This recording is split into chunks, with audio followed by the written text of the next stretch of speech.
way back into before recorded history, women gathered together and there were deeply spiritual teachings. They were the keepers of this psychic, energetic, emotional landscape.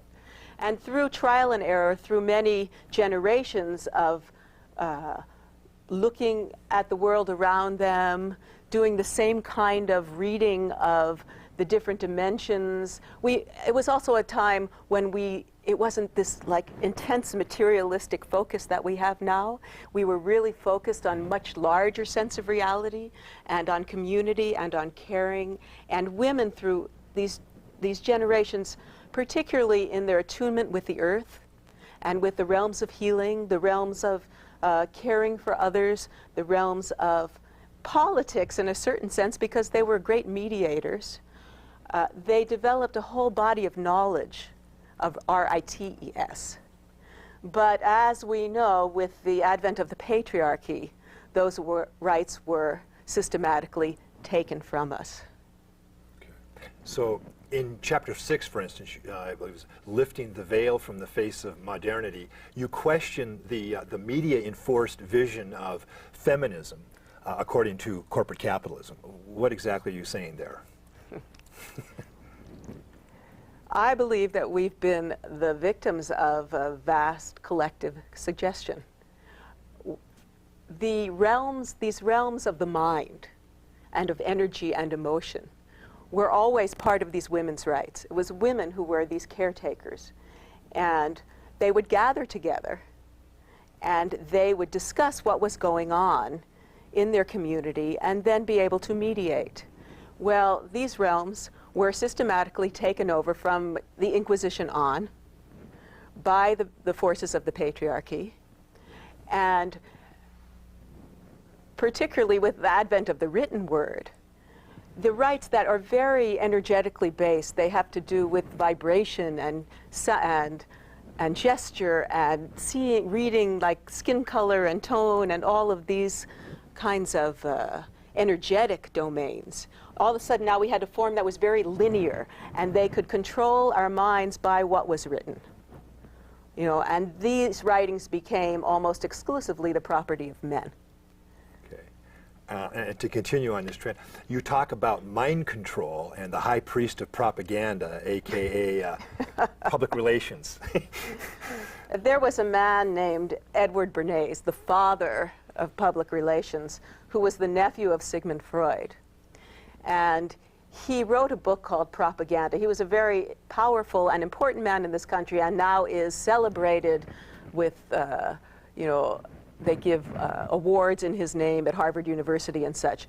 But he is the one that came up with these things like that are common practice now, where you get third-party endorsement. You have doctors endorsing a product and they've never even used the product. He would have you know, advertising dollars paying off people to really, in a sense, just feed our minds images that were created by people who did not always have our best interests in heart. Really what they were interested in was selling products. And some people may not be familiar with Edward L. Bernays, but what is he most famous for in terms of something that women are doing now that is pretty damaging to themselves? Well, for women, he was the one, there was the Easter parade, and he was given the task of selling cigarette smoking to America. So he had these women marching down Fifth Avenue in the Easter parade, smoking, puffing away on the cigarette, the male symbol of power, to show that, you know, even women could be liberated by using this male symbol of power, which is something else I want to talk about, because I really feel from the time I was introduced to a different form of femininity based upon ancient traditions of the goddess, I was told that women in the West, this was by my teacher, were being systematically turned into men. And what do they mean by that?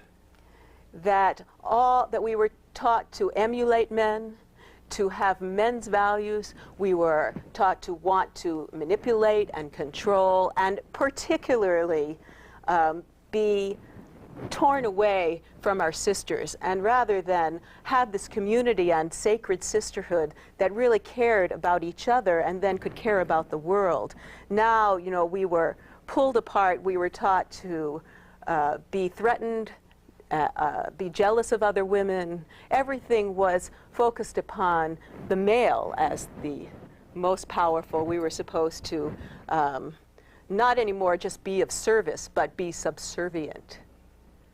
Very good. So the Gloria Steinem brand of feminism, which is the women should pick the guns up and stand in the trenches with the men, is not exactly feminism.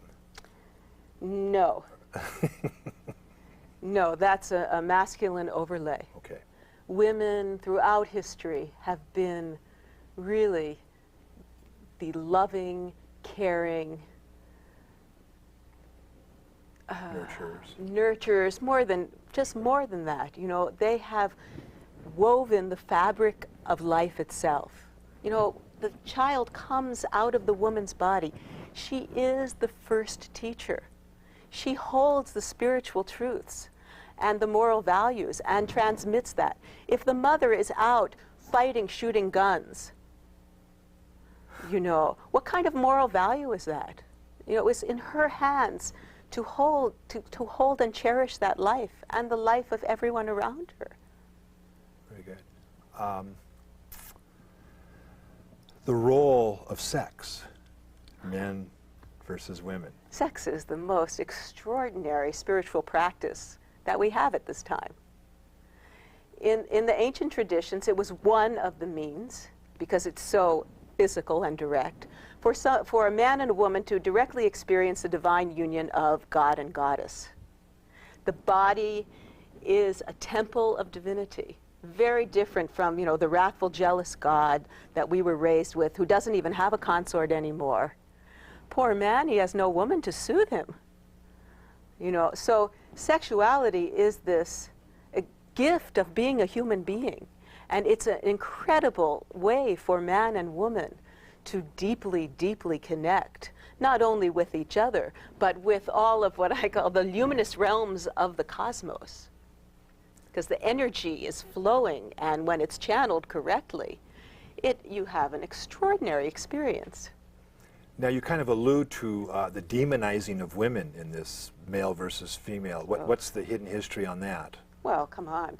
Look at look at the Bible. Eve is known for, you know, eating of the tree and causing the fall, just because she wanted some knowledge, because she was curious. Well, women are not allowed to be curious. You know, women are the evil seductresses.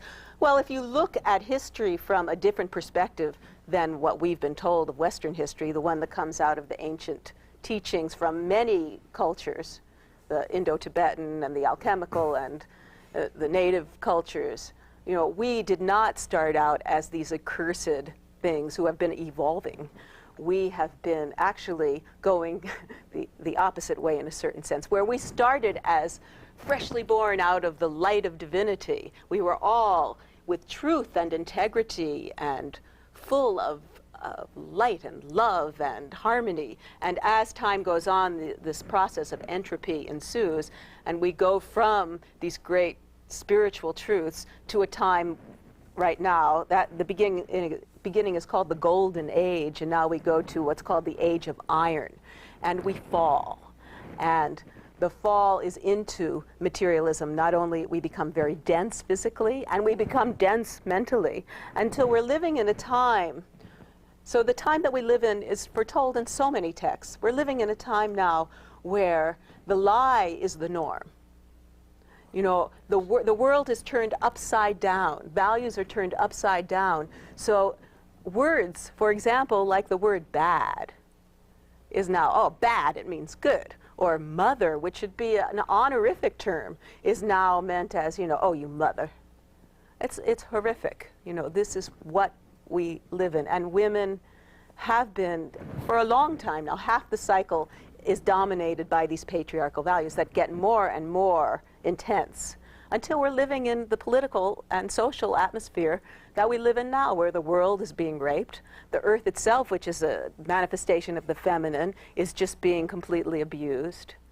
you know, women, yes, are gaining power in politics and, you know, in many realms.